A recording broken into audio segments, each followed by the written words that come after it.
YS కుటుంబం వల్లనే మేము ఈరోజు ఈ స్థాయిలో ఉన్నాము. వైఎస్ కుటుంబం ఏదైతే మాకు ఈరోజు రాజకీయ భిక్ష పెట్టింది, ఈరోజు రాజశేఖర రెడ్డి గారి వల్లనే ఈరోజు నేను రాజకీయాలకు వచ్చాను. జగన్మోహన్ రెడ్డి గారి వల్ల నేను ఎమ్మెల్యే అయ్యాను, ఈరోజు మంత్రి అయ్యాను, డిప్యూటీ సీఎం అయ్యాను. ఎక్కడ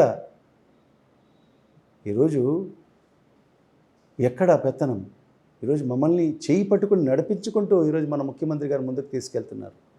మరి ఈరోజు ఈ నగరం ఇన్ని వేల కోట్ల రూపాయలతో అభివృద్ధి జరుగుతుందంటే అది వైఎస్ కుటుంబం వల్ల కాదా? మా నాయకుడు శ్రీ వైఎస్ జగన్మోహన్ రెడ్డి వల్ల కాదా? మరి ఈరోజు ఆయన సహాయ సహకారాలతోనే ఈరోజు మనం ముందుకెళ్తున్నాం.